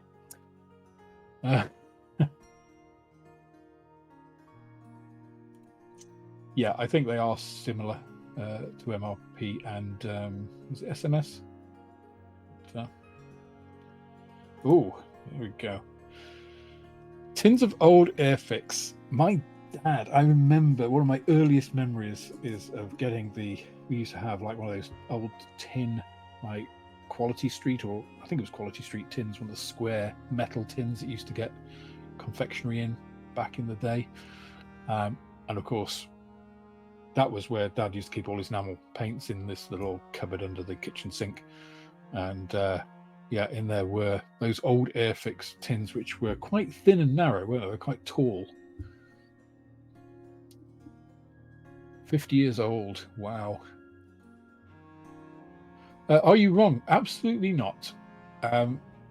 So enamel paints, acrylic paints, lacquer paints, there is no one right paint, right? The reason that acrylics got such a boost, I would say, that really came into play. I used to use enamels exclusively, right? The reason enamels came in is because they're water-based, so you're not spraying organic solvents. If you are brush painting, then obviously it's not so much, but you've still got the evaporating organic solvents, which aren't great, right? You need well-ventilated spaces. Organic solvents are not good for you. And by organic solvents, I think mean things like white spirits, okay? Something that doesn't mix with water. Because, and the reason they're not good for you, this is a bit of biology again, I apologize, I'm going back into science, but in your lungs, your alveoli, how you breathe, the little air sacs inside your lungs, are little, air pockets made of cells like anything else. Organic solvents do something called delipidation. So when you spill an organic solvent, like alcohol or white spirit on your skin, and it dries out, you'll notice your skin feels dry, it sort of tightens. That's because the solvent is dissolving the fats in your skin and then evaporating. So it dries out and ages your cells, which, aging basically means killing them, which is why if you keep doing it, your skin will harden as a defense mechanism, build up these layers. Now imagine that happening in your lungs. That isn't a good thing, right? Man's biology moments, nobody would tune in. But yeah, if you're using organic solvents regularly, in a confined space, you really need a chemical breathing mask. You only get one set of lungs, and yeah, I mean, my dad used to use asbestos and stuff, and he died of lung cancer. That's what happens. People say, oh well, it was fine back in the day. It's like, yeah, but mortality rates for that kind of thing were massively higher then. So take care of yourself, guys. Again, do as I say, not as I do, because you will see me spraying stuff without putting a mask on. I am in a garage right next to a door. When I do that, I have the door open, I have good airflow, so I know it's not 100%, but it certainly helps. And there we go. Absolutely. I should do a test. Make sure you're all listening.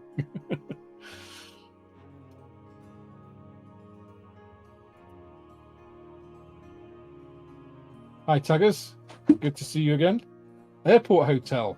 Well, you had very good internet connection last time in your hotel, so yeah. So bench weight and respirator. So if you've got a respirator, that'll take chemical. It needs to be a chemical mask, right? So one of those N65 masks that we all had for COVID won't cut it. That's a particulate mask. That's good for acrylics. And again, this was a huge segue because the original question was about enamels. So acrylics are good because they don't have that organic component, right? They still have particulates though. So you are atomizing. When you're spraying something, you're atomizing stuff into little tiny bits that hit, and then just sort of spread out and then dry. So that's fine. But again, if you breathe those in, they will dry in your lungs and you've got little bits in your lungs, which isn't good. Particles in your lungs equals bad. If you're spraying organics will go through that like it doesn't exist. So yeah, you kind of you need a chemical mask which has these filters which have like activated charcoal and other bits which basically absorb that, which is why you need to replace them. And then you do sound a bit like Darth Vader, but a bench vent will pull that stuff away and reduce the amount in the air. It doesn't get rid of it. Right? What are you doing, little doggy? Do you hear that? Sounds like there's some alien creature in the back here with me. Hey, yes, you'll get your dinner soon. Soon. Okay? So yeah, I've never actually used a ventilation system. Again, only the outside, the big the big one. But I know some people will swear by them, and of course they do help. But I would always go with a respirator rather than relying on a bench vent. Do I use a spray booth? I do have a spray booth. I have used it very little. The trick is not to spray everywhere. So you'll see, and I think it was it Model Minutes or LPJ? I think it was LPJ Models that did a video on this. It's well worth watching, about spraying. So where's my airbrush? I'm done with it. No, it's not working, but I can use it as a prop if I can find where I put it. Here we go. So what you don't want to do, so say I'm going to be spraying this. You don't want to be spraying it from this distance, right? Which is like a hand's distance. If you're going to be spraying it overall, you probably want to be about this far. Yeah. So maybe 5 centimeters, 2 inches for doing, overall stuff. If you're doing detail spraying, you really want to be a couple of centimeters away to get that control. And this is where the combination of how thin your paint is and how low your air pressure is comes in. So a spray booth is basically designed to contain overspray, right? What I'm saying is you shouldn't really be generating that much. I always am spraying down anyway. I have these. You'll see on a lot of my videos that they'll start off with this nice white background, and by the end of where I finish painting, it's completely covered in all kinds of different colors of overspray. But it's patches, right? Because I'm spraying mostly down. Now, yeah, I'm sure there are some bits which get up into the air and land stuff somewhere, but I've never had a real issue with it. Will it help? Yeah, it'll help. If you've got an extractor in there, it's great. But, again, it's you pays your money, you take your choice. So the best thing is don't put it out there in the first place, then you don't have to catch as much. But if that's how you want to spray, if you want to spray like a spray can 12 inches away, then yeah, I would definitely use a spray booth. But I've got one, I just don't use it much.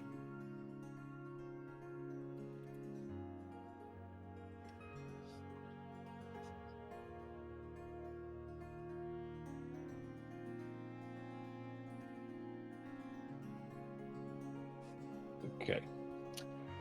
So that was a whole load of talking, not much modeling, which is fat. So what I'm going to do is going to come back and yeah, these are actually 56. I believe gunmetal is 53. 56, I think, is aluminium.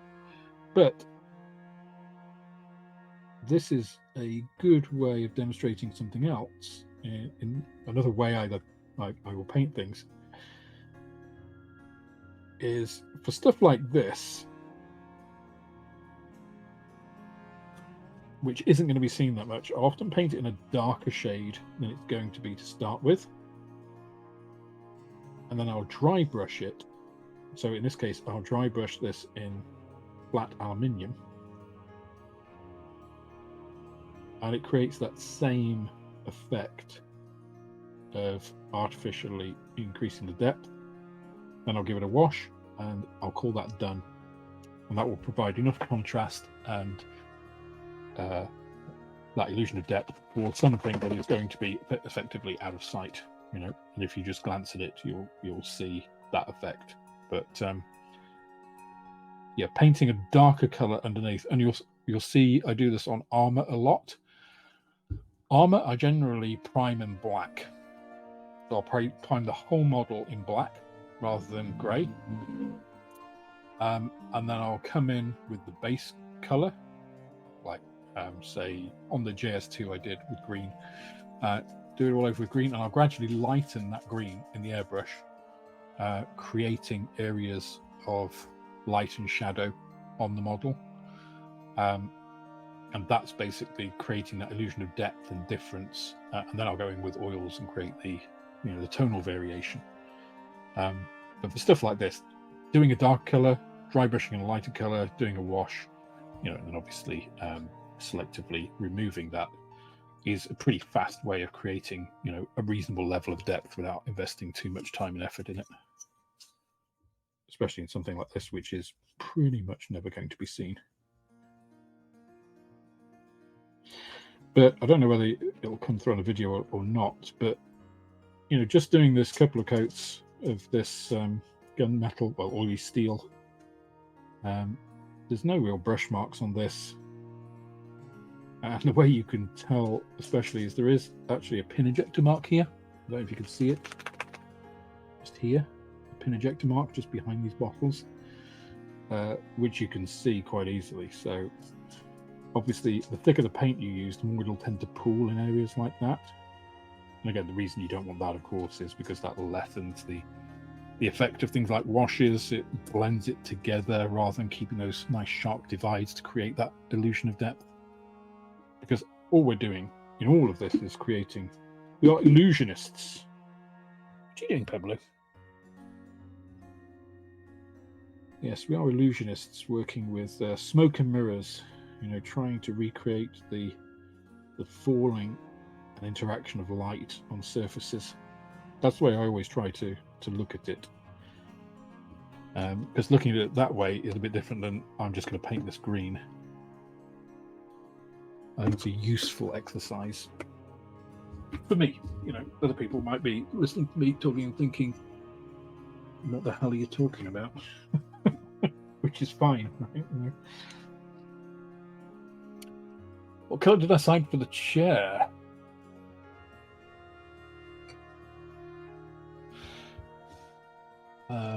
Actually, let's go to this comment first, because that's a good one.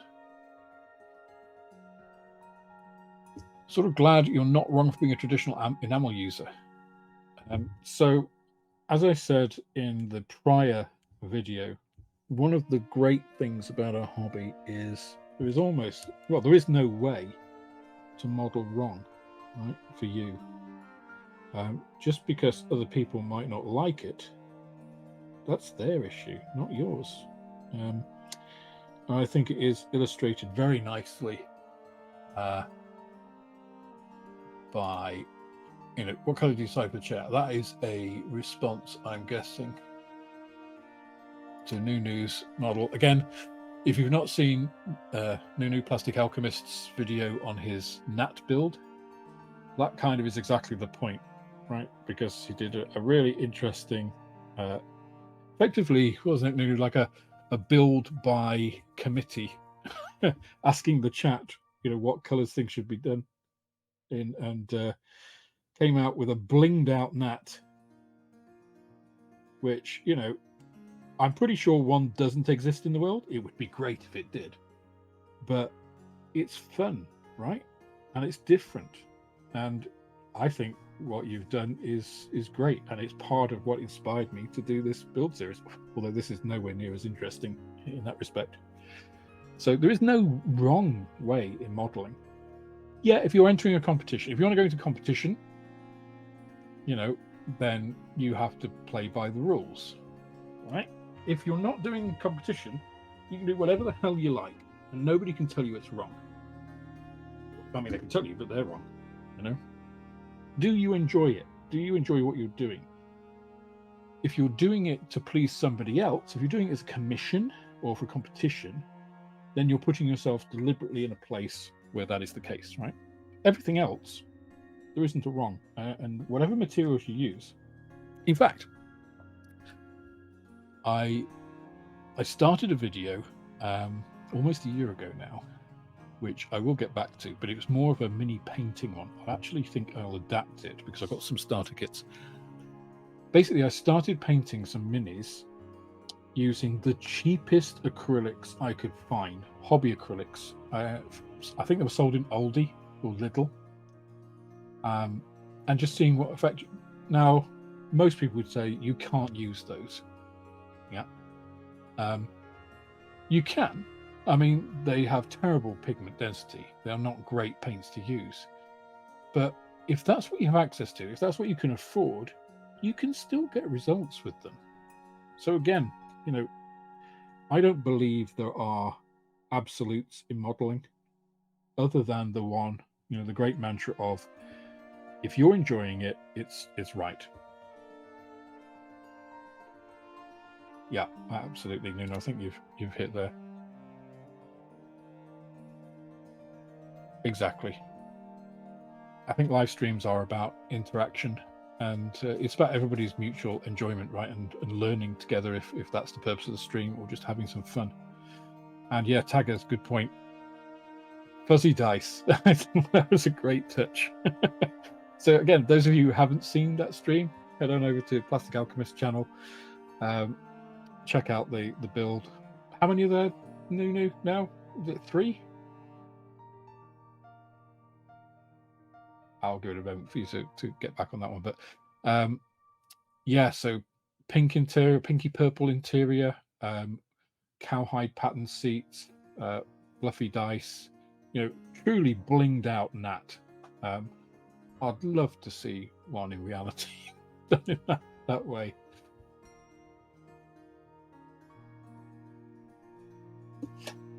Okay, so just going back to this, you know, to the boring one. This is now based in that dark grey, right? And you can tell it's dark grey from this, right? But actually, if you look at a gnat, I've got the gnat on the brain now. Lulu, what have you done to me? If you look at the Hunter cockpit, actually it does fade. The black does fade a bit to a more grey kind of colour. And again, we're trying to recreate what the eye sees, not the absolute colour. So what I'm going to do now is go to a grey. I'm actually going to use another ICM, I think. Yeah, let's use this. Which isn't super ideal because for dry brushing, you really want the crappiest, driest paint you can get. Citadel paint used to be great for this. The old Citadel paints with the tops that didn't really seal, so the paint gradually dried out, which I'm sure was a deliberate ploy by Games Workshop, by the way, because they are one of the biggest money-grabbing companies ever.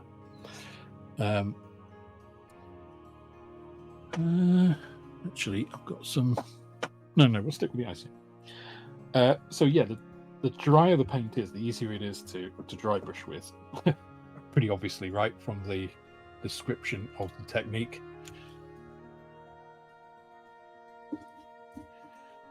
So the ICM paint being a quite a nice wet paint. So the thing is with dry brushing is, right, you're wasting paint, basically. That's what dry brushing should be called, paint wasting. So you're getting rid of most of it. I always find the back of your hand or thumb is an ideal way of finding that exact point at which you're happy with. This is actually going to be a little bit more than I would typically do, but it will work better on the stream. And then you're just going over to catch the edges, see there, and highlight those pieces. As I say, I'm going heavy-handed here, so it'll show up more on the stream. And also, the thing with dry brushing is you want to start off lighter-handed, if that's a phrase, than I'm doing here, because you can. It's easy to put on more dry brushing. It's difficult to take it off, and you can see like the difference here, right? But you still want to go lighter than you think you need, because remember, we're going to wash over this, and that will knock it down. So if you've never done dry brushing before, I'd highly recommend getting your spares box, finding a piece that has some detail. You want something that's got some raised pieces on it, and just giving it a go, practicing on that, because it's a technique like many others. You've got to kind of find your rhythm with. You've got to find what works for you, and it takes a little while to get where you want to be.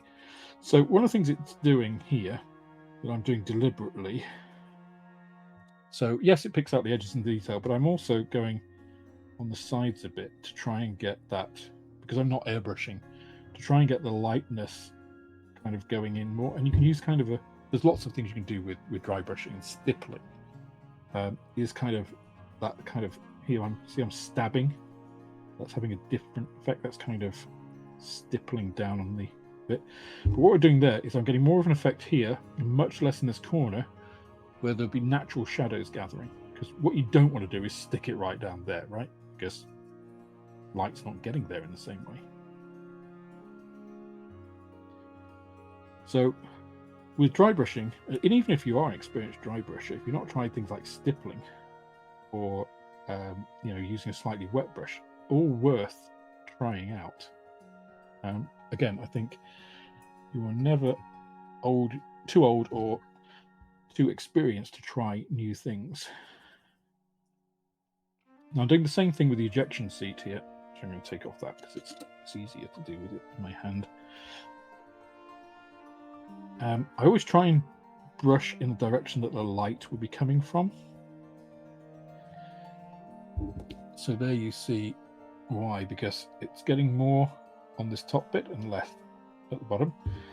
You also notice I haven't detail painted this yet, and that's because I don't want to dry brush what I'm then going to brush over in the details, right? Because this is about creating a base effect, not my kind of top layers.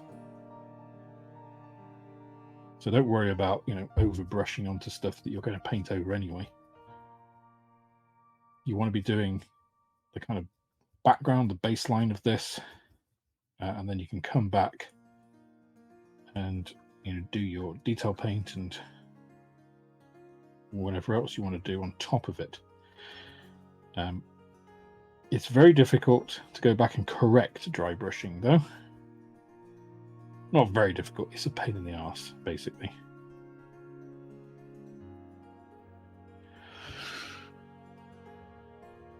Okay. And again, I'm going a little more heavy-handed than perhaps I would normally, because it will show up better on the camera and the stream. But also I do want to go, higher than you might expect to create a higher level of contrast, which is then going to be knocked down by the wash. Because the worst thing, just morally, just from your, not morally, from your morale point of view, is to have done a whole bunch of work and then you put the wash on and you just watch it all disappear and not survive, and you think, well, what was the point in all of that? Right? So there. So, if you wanted to, and you're not a decal person or don't have decals, a base and a dry brush, can get you enough detail that you think, well, actually, that's good enough, just to be what's going to be seen in the cockpit. You can, of course, come back with another lighter color. So I tend never to use white as a base dry brush unless I'm doing a different technique like zenithal priming, which is a completely different topic, which I will talk about at another time. And if you are doing that, I would recommend you get something like this. This is Liquitex. Liquitex are a great brand. They're artist materials. Artist materials in general tend to be better quality than modeling stuff. I'm sorry, but it's true. This is titanium white Liquitex. This is a heavy body acrylic. So you can open this, you'll see it is like a paste. Yeah, this is like ideal dry brushing. Look there, look. See it turtling. Quite disgusting. It is fantastic stuff. This will last, I am sure, my life and beyond. But I will talk about that certainly another time. Just going quickly back. you've got to do a pink Bearcat. Definitely, definitely.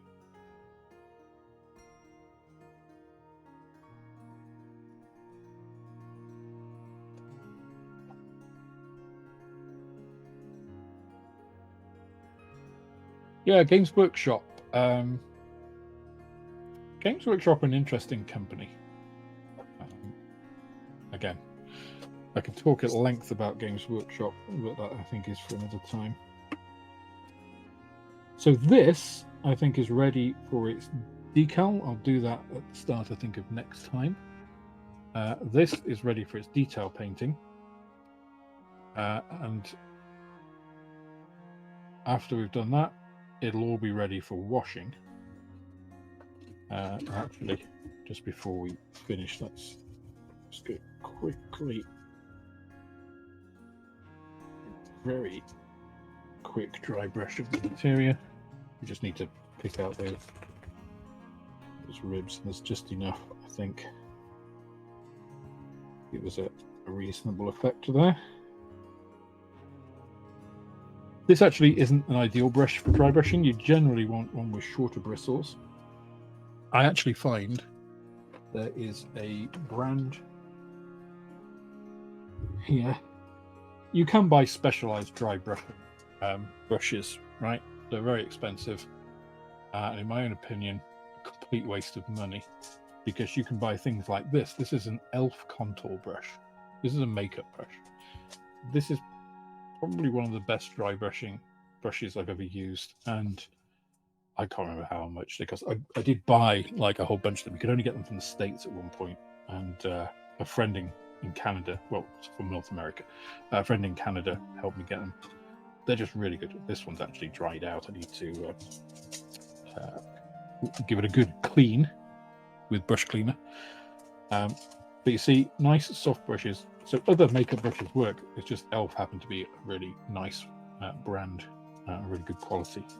So anything that has short,